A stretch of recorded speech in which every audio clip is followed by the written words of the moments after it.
you're going to see a bunch of yards in this video. Actually, a few different yards that you've seen many times before. I've mowed with different mowers, but it's that time of year.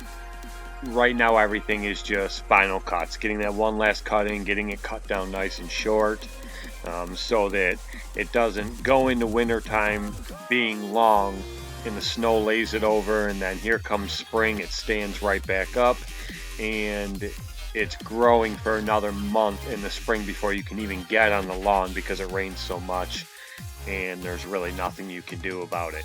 So it's just 10 times longer, and you're double and triple cutting it, or you're bagging it that first cut. There's things you have to do, and then trying to convince a customer that they have to pay that extra charge.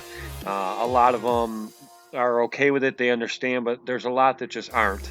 And I know a lot of guys in some areas, they say, you know, I'm charging that extra charge no matter what for that first cut.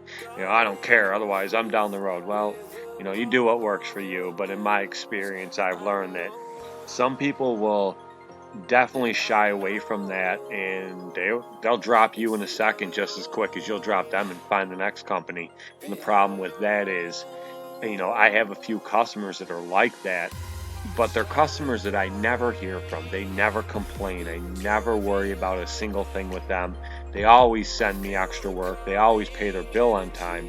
But if I were to tell them that first cut, I'm going to charge them a double or a triple charge because it's so much longer and it's more work, they would drop me. So I'd be throwing away a really good customer over a service I'm providing on one day out of the entire season.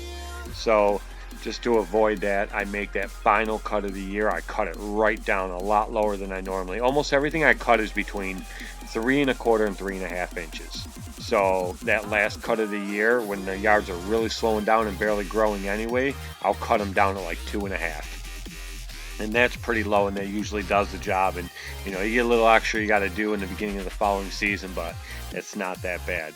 But I wanted to just get a bunch of mowing in with the new B19.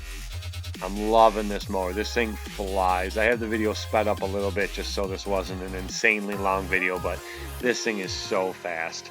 I love it. It cuts great. It disperses grass like you wouldn't believe. I went with this over a rear discharge because my biggest fear was as much and as fast as grass grows, you know, that the rear discharge wouldn't do what I needed to do. But no issues at all with this.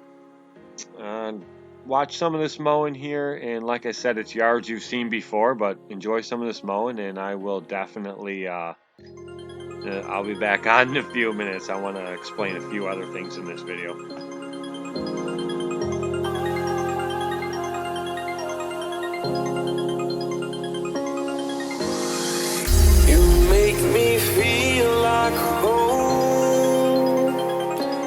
Turn around, I feel the breeze over me.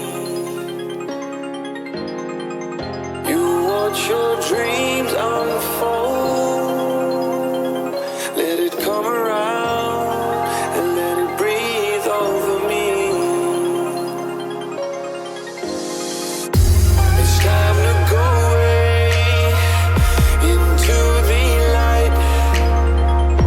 I feel the calming energy. I see the darkness coming, and I'm calling you to help me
This is one of those yards that I usually bag. You just saw the front, the opposite side, the little area behind the pool, and then this is the other side. I usually mow it every week with the MT walker. It's just so much easier, and I can dump right behind the house so I don't have to take anything with me. This 56-inch deck is just phenomenal. This side over here and the other side you had just seen me mow, they over fertilize this property anyway, so that doesn't help. But even this week here, it grows a lot, and if I cut it with anything besides the MT where I'm bagging it, it leaves a lot of grass laying. Now, the one thing I notice with this B19, it doesn't throw grass as far as my Tiger Cat does. I mean, this is pretty thick here, and you can't really tell, but it's thick and it's tall. And it doesn't throw as far as my Great Dane. It doesn't throw as far as my Tiger Cat, the Exmark Vantage. It really doesn't throw as far as any of them. But I didn't notice anything laying there. So I don't know if it just disperses it in a completely different pattern. It was just really weird. I really thought with it not dispersing grass as far as the other mowers that it would leave a lot of grass laying, but it didn't at all. I'm only double cutting it simply because of the leaves, and I wanted to mulch them up, and I didn't feel like bagging this, but it does very well, a lot better than I thought it was going to.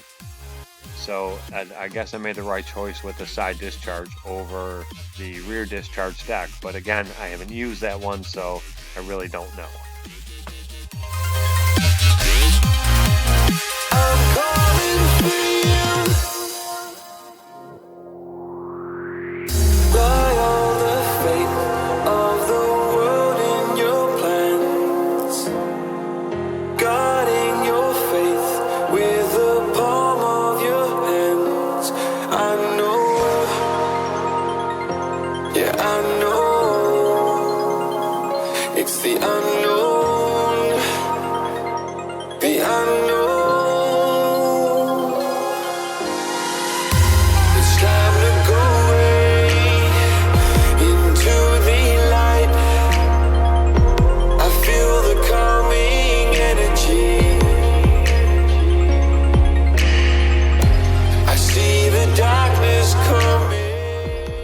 Okay, this will be the last narration, I promise. This is one of the properties, and I think I mentioned it in a video before, that I wanted to really test out. See, I just like yanked back on the controls there real quick. I'll explain that in a second. But this is the one I was talking about before that I wanted to see how it did up and down this hill. The Tiger Cat does it no problem, the Great Dane does it no problem, but you can definitely hear a different sound in the machines going up this hill with those. Not at all with this. I yanked back right there. I wanted to show you how the ass end came right up. This ass end on this thing weighs nothing. And if you pull back on the controls even a little bit too hard, it flips right up in the back. I don't like that at all. They make a weight kit for it. I got to get a hold of my dealer. I'm definitely ordering that weight kit. Coming down the hill, I can't pull back on the controls at all to bring myself down slowly because the ass end comes right up. So I got to use the forward control lever and pull back on it and come down the hill that way to keep myself going down steady and smooth. But as far as hills, this thing did exactly what I had hoped it would do. This is the mower for hills. You'll see here in a second, I come down the hill, stop, turn sideways, go up it, turn around, come back down, because they claim that this mower can do that without spinning, and it did.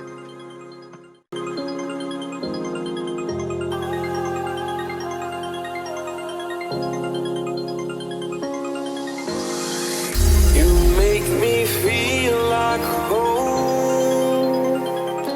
You turn around, I feel the breeze over me. You watch your dreams unfold. Let it come around. Okay, so So I've always wanted to mow this property. This is the one with the hill. You guys know the hill. I've done the hill, many of them. Turned out great. I've always wanted to mow this lower half with the Walker. The thing is, we know the Walker, the MT, does not like hills. So I was always afraid it wouldn't go back up that hill once I got it down here, and then that would be a problem. The B19 loves hills, it'll do hills all day. So anyway, I figured I'd chance it today, and I brought it down here, and man, it looks great. The good thing is I can dump right over the cliff there. I can dump my grass clippings, so I don't have to try to get back up the hill with the hopper full, which is good because I filled it twice just mowing this landing area down here. But I have an idea. I was on a property the other day, and it had a hill, and I turned around and I tried to back up a little bit, and I realized that MT, this mower, shot right up. So, and then I kind of looked around to see if anybody else had that experience, and I found out Jason from Ambrose says that his MT goes right up hills if you go up backwards.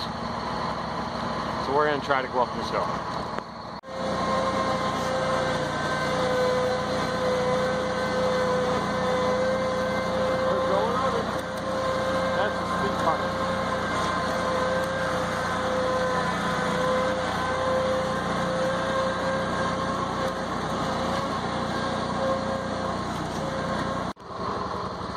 I don't know how well you guys can see it, but that's why I wanted to do down there with the Walker. Look how nice that looks.